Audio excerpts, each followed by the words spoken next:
Dobrý den, Jo, dámy no, já a vůbec nevím, o pánové. co mu jde, tyjo, proč mi prostě něco takového Bude to dělá? koukat Já na nevím, jakože on byl vždycky Trospy takový pozitivní, prostě a veselý, na tady je úplně Hestringu. hrozný, myslím, že mu Bouchla něco udělal. Jdeme na to. Ne, David Trospy, o Bouchla mu nemohl nic 106 udělat, ti přeci na oddělil a dovolený o teďka. 106 Stringo, ale tak já nevím, co lajkl. dneska se mohlo být, jako, že A má jdem úplně na to. všechno, on má super kamarády, hezký dům. Trospy mě něco napadlo, nemůže za to náhodou Mia.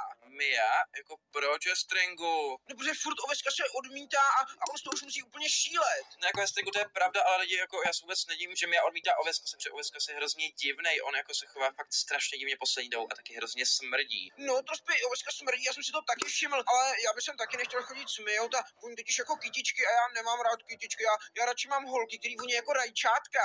Stringu, co si to dovoluješ, proč urážíš Miu? Mia úplně krásně voní a Mia je prostě nejlepší na světě a Stringu, my už nebudeš urážet nebo nebudeme kamarádi. Mia je hrozně hezká, hrozně roztomilá, je taky hrozně chytrá lidi. No a mně se Mia prostě hrozně líbí. Víš, jak to vypadá, jakože ty miluješ Miju, Trospy miluje Miju, Trospy miluje Miju, Stringu, stačí, neřvi, co je že Oveska, prosím tě, jako možná se mi Mia celkem líbí, ale jako kamarád by se s ní neměl smát a měl bys mi dát nějakou radu, jak ji prostě zbalit, protože jako pokud miluju Miu a ty jsi můj kamarád, tak mi musíš pomoct, že jo? Jo, Trospy, já bych ti mohl pomoct, ale museli bychom mít o to Veskace, protože on kdyby to slyšel, tak by hrozně šílel. Na Stringu, to je pravda, tak pojď raději k nám domů. Teoreticky se může zvolit nějakou radu od Rileyho a Vana, ale já mám pocit, že Riley s Vanem jako nikdy nemluvili s holkou, takže nevím, jestli to je úplně dobrý jako nápad, nebo úplně nejlepší nápad, já myslím, že spíš to je úplně nejhorší nápad, ale můžeme to zkusit, jako můžeme dát hlavu dohromady a třeba něco vymyslet. Pane Riley, pojďte za náma.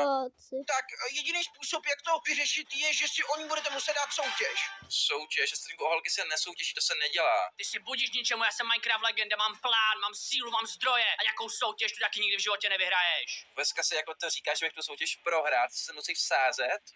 Klidně, když to prohraješ, tak se odstěhuješ a umřeš. No, víš co je, Stringu, tady Oveska se mnou chce vsázet, takže já do té sázky jdu, ale ještě myslím, tam já si souhlasit Mia. OK, tak půjdeme za ní a zeptáme se jí. Tak pojďme, já myslím, že Mia jako bude souhlasit, že Bouchla teďka na týden nebo na 2 pryč někde. Kde je Stringu, on je v Havaji? Na Havaji, Trospy se říká, na Havaji. Trospy, No, Stringu, máš pravdu, no, co je Oveska si? nešaj na mě, takhle budu šát já maximálně na Miju. Jo, Oveska si myslíš, tak dívej, tak jdeme za Miu Oveska si, jak se ti to líbí, když tě nesu?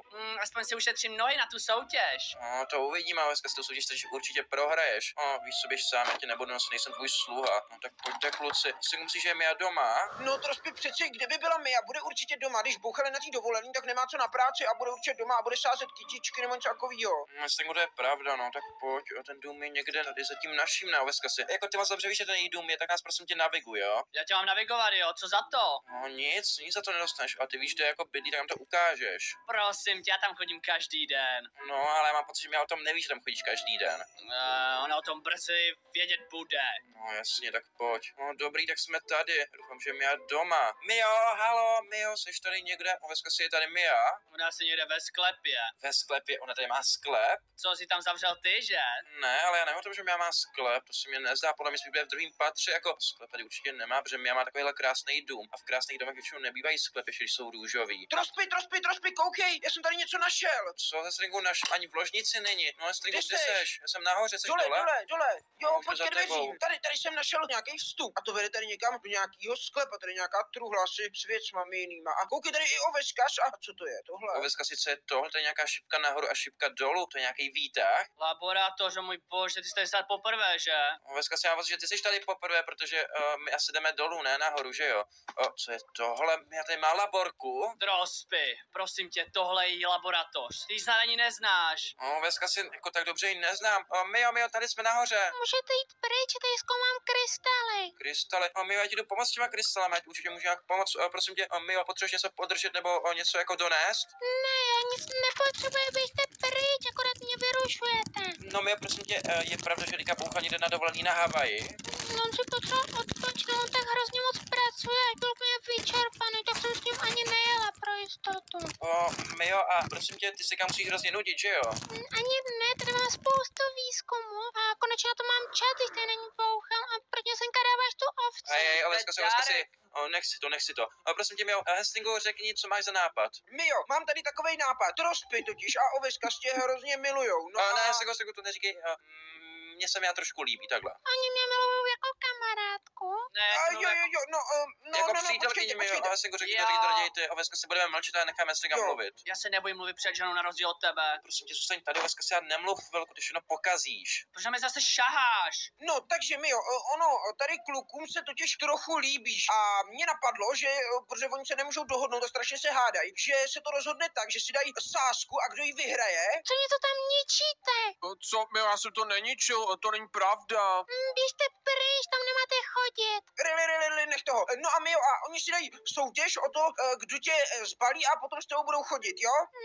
Se mnou chodit teda určitě nebudou. Ne, Mio, to je soutěž a pak si můžeš rozhodnout, jestli s nima budeš chodit, jo? Ale musí to jeden z nich vyhrát, aby se přestali hádat. To když se přestanu hádat, tak tam klidně půjdu, ale nikdo se mnou chodit nebude, jo? S tím nepočítejte. No mi to ještě neříkej, přes mě tak dobře neznáš a třeba se ti tak zalíbím, že se mnou budeš jít chodit místo s Bouchalem. Co myslíš? No to teda určitě ne, abych bouchala nikdy nepodvedla. No to ještě uvidíš. No, takže, tady ta soutěž bude spočívat, Oveska, si posloucháš mě? Jsem jedno ucho, ty rajče. Takže, tady ta soutěž spočívá v tom, že každý máte 24 hodin na to strávit s Mijou a ten, kdo ji přesvědčí o tom, že je lepší přítel, tak s ním může potom chodit, rozumíte? 24 hodin, jakože jeden celý Minecraft den. Jo, přesně tak, Trospej. No a kdo začne, Stringu, já nebo Oveskas? Takže jako první začne Ententýky, 2 špalíky, Oveskas. Oveskas se jdeš jako první, to je super, ne? Já? Teď jako? No jako ne teďka až zítra, ale pak až já půjdu na rande s Mijou. Já jsem nemocný zrovna a to nejlepší nakonec. Aha, no dobře, takže když se na to teda necítíš, Oveskasi, tak bude první Trospej. No Hestringu, jako já s tím mám vůbec žádný problém, já bych s Mijou šel na rande klidně hnedka teďka, takže Mijo, zítra se připrav na nejlepší den v tvém životě, bude to fakt super a myslím, že to nezapomeneš. Takže Hestringu, víš co, já se jdu připravit a zítra tady Mijo, jo, zítra tady. No už nemůžu přímo dospat, ach jo, že jsem něco slibovala. Jo, Mijo, já jsem si, že si to moc užiješ. A OK, lidi, já jsem si, že sami udělal fakt jako hodně dobrý dojem, že se jí hodně líbím, jako určitě víc než Oveskas.